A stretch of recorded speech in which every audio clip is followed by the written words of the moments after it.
Welcome to Electoral College headquarters. In this video, we're going to take a very detailed look at how Donald J. Trump totally defied all the poll predictions going into November 5th, 2024. He literally crushed these poll predictions. Vice President Harris was supposed to win all 7 swing states. She was supposed to continue the Biden tradition of these double-digit wins in the Democrat base states. But we are going to take a very close look. Stick with me throughout this video to the end because I've got some amazing information for you. Listen, if you enjoyed this video, hit that like button. Also hit that subscribe button because I've got a lot more videos coming. Let's just dive right into the swing states first. We're going to go to just take a look at this national poll. The national poll had Vice President Harris up about 1.2%. Now listen, this is an average of 25 polls, and they were all aggregated and put together the night before the election. 1.2% lead for the vice president. Let's take a look at the results, though, of this election. Donald Trump won this election by about the same amount, about 1.5. That's a 3-point swing. That's huge. That is huge. He won the popular vote by 2.3 million, but he was down in those polls going into the election day by 1.2%, and he won by 1.5%. That's nearly a 3-point swing. That is a substantial move. The pollsters were way off on this. Let's go to our first swing state, Arizona. Trump projected to win Arizona about 1.7% based on 17 polls the night before the election. Let's take a look and see what the president-elect, 47th president-elect did in Arizona. Projected to win by 1.7%.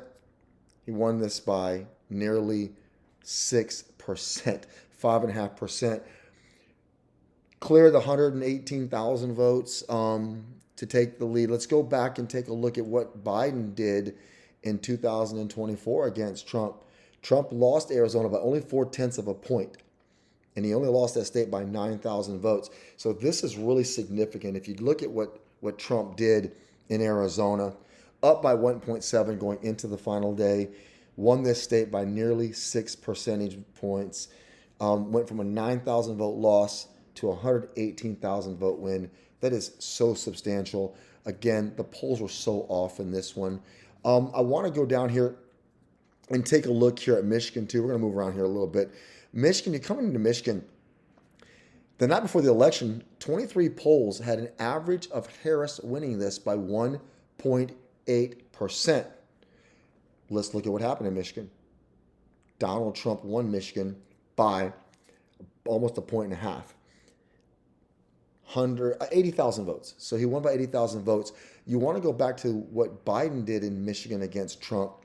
Trump lost Michigan by 155,000 votes in 2020. 3% nearly. But look at the number here. He lost by 155,000 votes. If we go to November 2024, he won the state by 80. Trump made up 250,000 votes nearly. 250,000 votes. And there's some kind of phenomena that I want to dump into real quick. Look at the national early voting. About 88.3 million ballots were cast. Early votes, early mail-in ballots, and then people that voted actually early before election day. But look at right down here. This is what should have really sent red flags to the Democrat Party and Vice President Harris's election committee.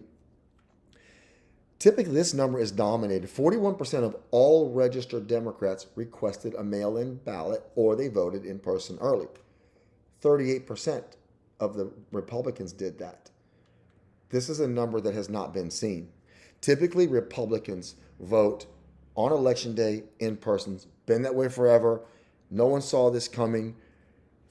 They pretty much were even when it came to early voting. The Republicans showed up in early voting booths or they mailed their ballots in early.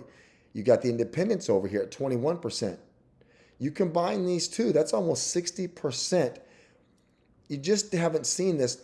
In past elections, Republican mail-in ballot requests or early voting and the independents typically didn't even equal with the Democrats. The Democrats have a lock on the mail-in ballot and in the early voting process. So by this massive turnout in early votes and mail-in votes by the registered Republicans, it really staved off any insurmountable leads that Trump could overcome on election night. And we saw that as we were getting into the results that were coming in early, in Michigan, in Pennsylvania, in Wisconsin, even North Carolina. Early going, Vice President Harris, she had some leads there, but they weren't the type of leads that Biden had in 2020 in the early votes as they were being cast, because the Republicans came out in droves in early votes and mail-in ballots, and they just sort of balanced that whole insurmountable lead that Democrats typically run up. But we look at Michigan, and Trump did so well, about 250,000 more votes.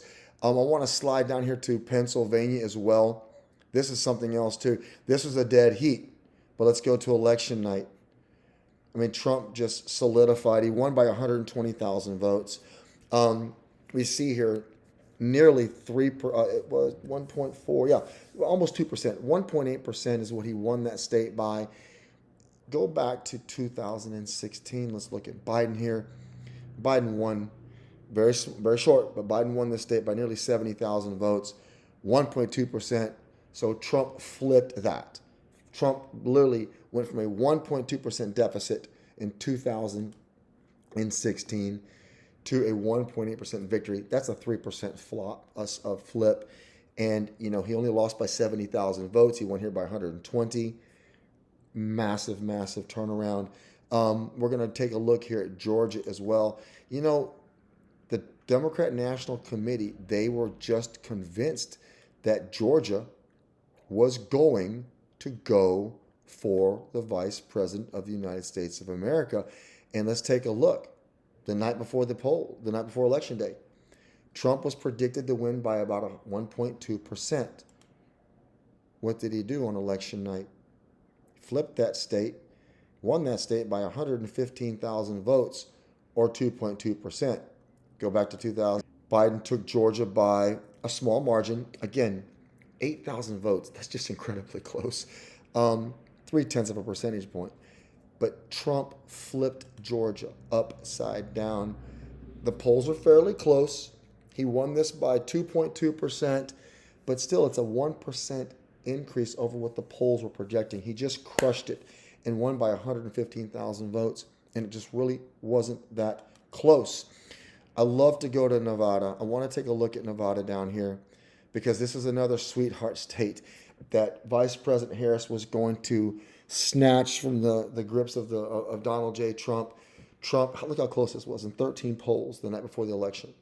Trump had about a 0.6% lead. Let's go to election day.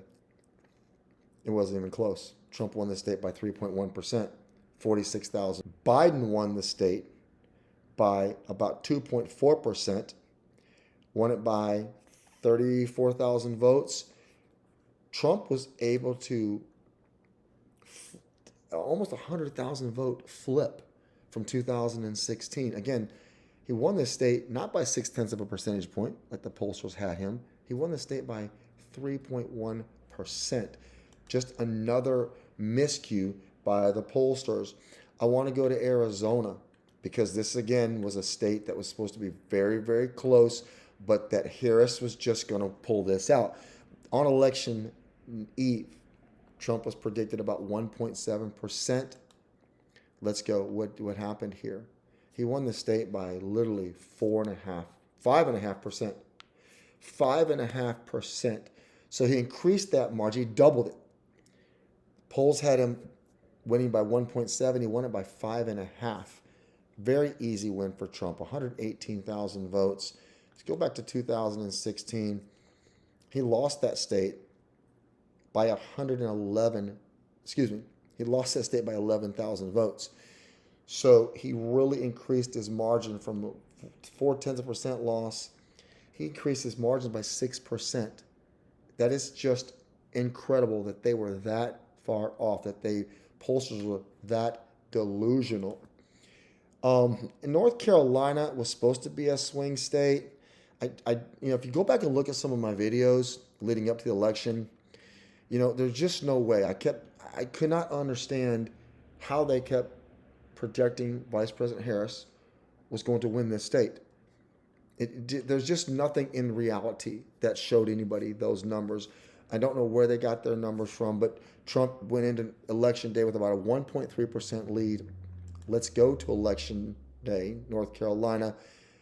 Trump won this by 3.3%, doubled again what the predictions were. And he won it handily. He won it by 183,000 votes. He did win North Carolina in 2020 against Biden, won it by about 70,000 votes. 2.7 million votes were cast for Trump in North Carolina in 2020, almost 2.9 million. So here again, he's increasing his margins by hundreds of thousands of votes. They weren't even close. I want to get into some pretty interesting states here. Let's start with New York.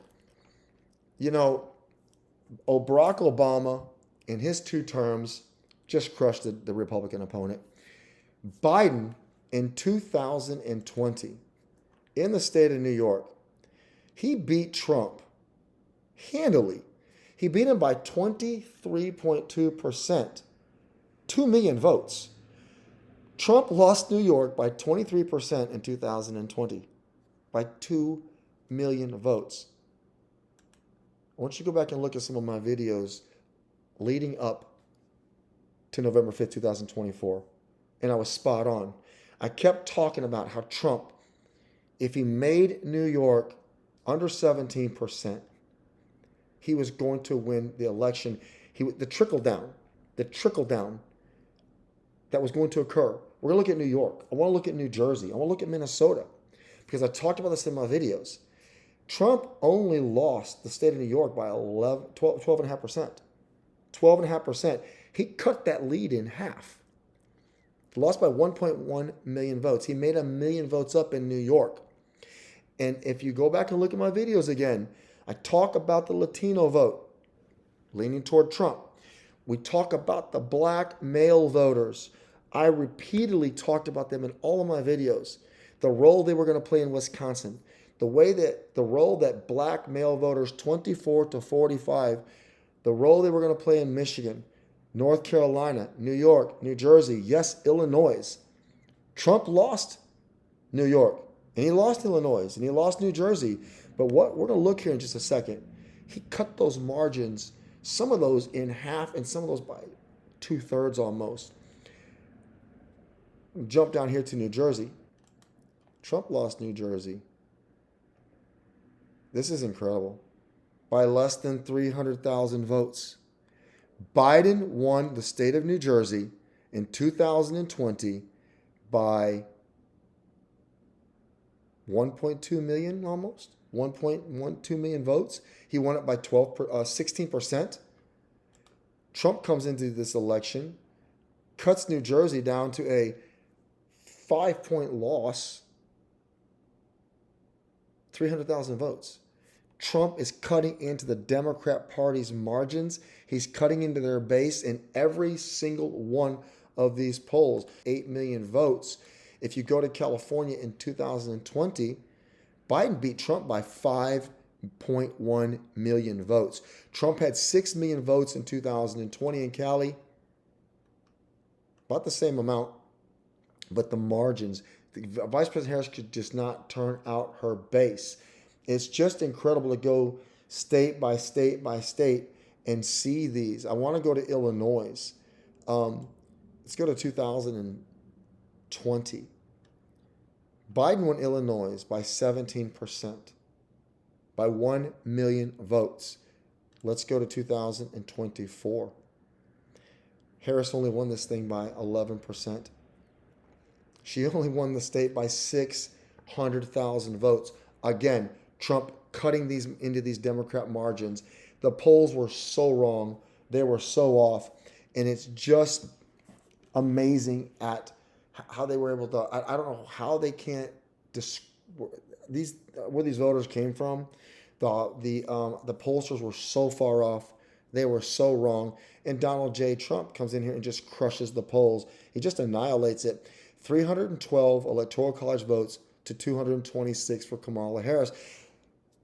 If you go back and look at 538, 270 to win, if you go back and look, Kamala Harris was to start the night at 226. She was going to start the night at 226 Electoral College votes and make her way across the finish line. She never got past 226. Never. I started hearing terms that night on election night that I'd never heard before. The Harris campaign, 2-3 hours after poll closings, became very concerned. The early votes weren't turning out. The mail-in votes weren't turning out. Latino voters were flocking to Trump. The talk about all the college lines, the lines at the colleges were blocks long. Those college students voted for Donald J. Trump. Black males 24 to 45 turned out in droves for Donald J. Trump. Latinos, men and women, turned out and voted for Donald J. Trump. Kamala Harris started the night with 226 Electoral College votes by the poll projections. That's what she got the whole night. She had to creep to get that. Trump with 312 was there so quickly. It's amazing how Minnesota was not called till 2-3 o'clock in the morning Central Standard Time. Virginia did not get called till very late. Illinois didn't get called till late. New Jersey didn't get called till late. Trump's impact is historical. And regardless of what side of the election that you were on, regardless of who you preferred and voted for, what Trump did on November 5th of 2024 is historical in every way possible. If you enjoyed this video, hit that like button. Leave your comments because I do learn from your comments. Hit that subscribe button. I've got more videos coming.